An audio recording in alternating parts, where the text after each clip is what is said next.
Israeli वज़ीर-ए-आज़म Netanyahu की Likud party के एक घमंडी इसराइली वज़ीर ने गीदड़ भभकी देते हुए कहा कि यहाँ कोई फ़लस्तीनी रियासत नहीं होगी और हम कभी ओस्लो वापस नहीं जाएंगे।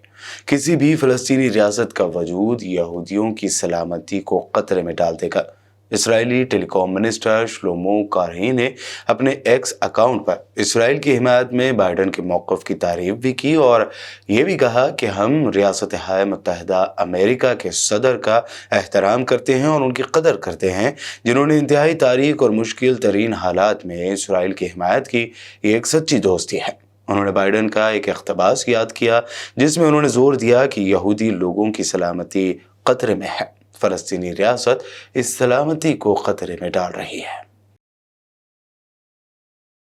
अक़वाम मुत्तहिदा की जनरल असम्बली में गजा में फौरी जंगबंदी की करारदाद भारी अक्सरियत से आखिरकार मंजूर कर ली गई है।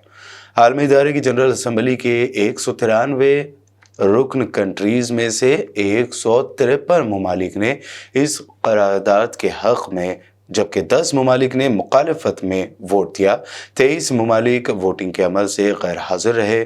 करारदाद की मुखालिफत में वोट देने वाले ममालिक में अमेरिका और इसराइल समेत दीगर शामिल हैं। ये तादाद उन 140 ममालिक से ज़्यादा है जिन्होंने यूक्रेन पर हमले करने की वजह से रूस की मजम्मती करारदादों की हिमायत की थी।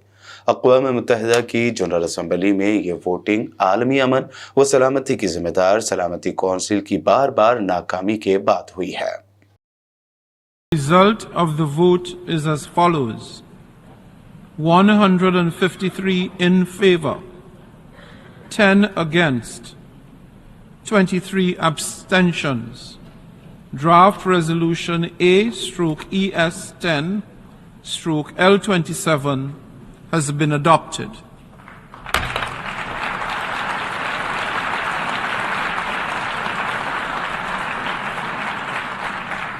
गजा में हमास के खिलाफ ज़मीनी कार्रवाइयों के दौरान होने वाली झड़पों में मज़ीद 10 इसराइली फ़ौजी मारे गए।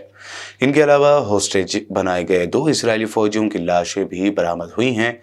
इसराइली फ़ौजियों की ताज़ा हलाकतों के बाद गजा जंग में 7 अक्टूबर से मारे जाने वाले इसराइली फ़ौजियों की तादाद बढ़कर 115 हो गई है।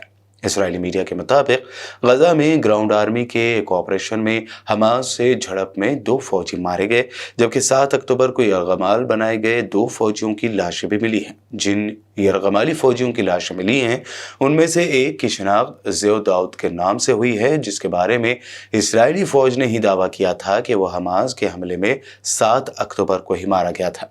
दूसरी लाश एक खातून की थी जिसकी शिनाख्त एडन ज़करिया के नाम से हुई थी, जिन्हें हमास ने 7 अक्टूबर को ही इसराइल पर हमले के दौरान यरगमाल बनाया था।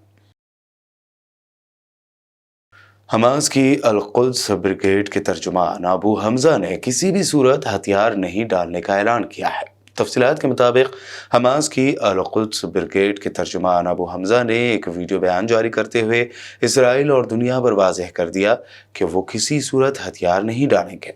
उन्होंने कहा कि हम किसी हालत में रहम के लिए दुश्मन के आगे सफ़ेद परचम नहीं लहराएंगे, चाहे जंग कितनी ही तवील हो जाए।